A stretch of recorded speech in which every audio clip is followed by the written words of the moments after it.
And it's a Shotgun Betty Part 2. Hey, I am still drinking this Lonerider, Shotgun Betty from Lonerider beer. I read the description, so I'm not going to do that again, but I want to read this part here. It says, serving suggestion. Pour into a traditional Hefeweizen glass. I didn't do that. I apologize. I worked with what I had available until there's approximately a half-inch of beer left in the bottle. That I did do. Swirl the bottom to rouse the yeast and pour the remaining. And you saw me do that on the first video, which is why we have the typical kind of cloudy, you got this kind of sundown-looking beer, you know, kind of orangish. I am liking this better than I like many. Like I said in the other video, it used to be a beer that I drank constantly. I used to drink a lot of Hefeweizen before there was the mass craft beer styles. You know, the late 80s, early 90s. You know, you either drank a Kolsch or a lager or Pilsner. You drank a Hefeweizen or you drank a stout. Some places started having pale ales, but a lot of places didn't.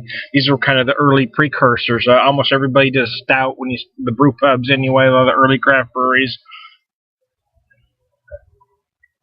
And everybody did a wheat. Wheats were very popular for a long time. I used to drink them all the time, even not in the summertime. Then I got to where I just drank them in the summer till I was not drinking any at all.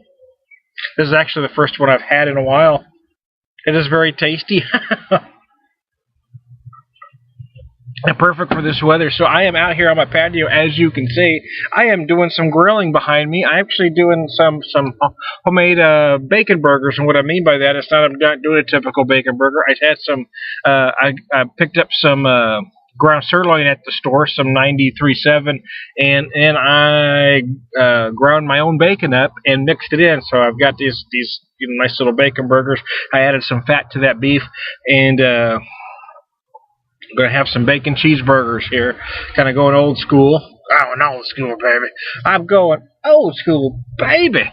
I'm losing my mind. But anyway, that's what we're doing here. Whew. I used to play cards about once a month before Seamus got really sick. And these guys were pretty good friends, and we had this kind of ritual that on card night, it was in a town, it was about a 20-minute drive from here. So my wife and Seamus and I would go, and they'd drop me off. Seamus would always come in and say hi to the guys for a few minutes, and then my wife and Seamus would go, and they'd have a mother-son night, and I'd play cards. I hadn't got around to calling them because I just couldn't make that phone call. There's a few people I haven't called yet because I just can't make that phone call. But anyway, he had just called me today, and I started bawling on the phone when he asked me, how Seamus was, because he didn't know. So anyway, I don't know. I'm not going to play cards this Saturday. I just can't yet. It's too soon. For a lot of reasons. For me, the memories. For my wife also. I mean, it was her fun night with Seamus, and so anyway, that's not going to work. Lord have mercy. I've had a rough few days here, so I keep trying to take my mind off of it by doing some things like grilling, and I'm going crazy. I was glad to get some beer meal today from my friend John Starodumsky. This is one of them here. The Shotgun Betty Hefeweizen from Lonerider out of North Carolina, I believe. Raleigh, North Carolina. I haven't had anything from them before. So I was out today and I was listening to the radio, and sometimes I've heard songs that start me crying because Seamus and I listened to a lot of music together. So I joked on one video that I was the only guy to ever cry listening to Paranoid. That's not unusual to have songs of connection, but something different happened to me today when we were driving, and Men at Work Overkill came on.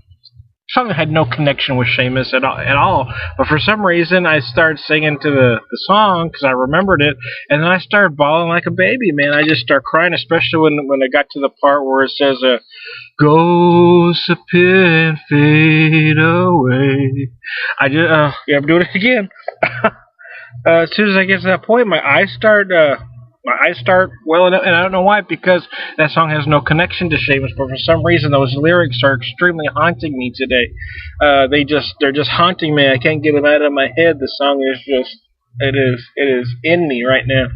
Go disappear and fade away. Oh my god. I don't know why, because, you know, I mean, I understand the songs I have a connection to. The song has no connection, and yet I'm crying. Lord have mercy. Oh, gosh, help me. Oh. So, back to the beer. Like how I do a segue. Then back. Oh, Lord have mercy, I'm going to lose it. You know, people tell you, you know, it's one day at a time. It isn't one day at a time. It's one moment at a time.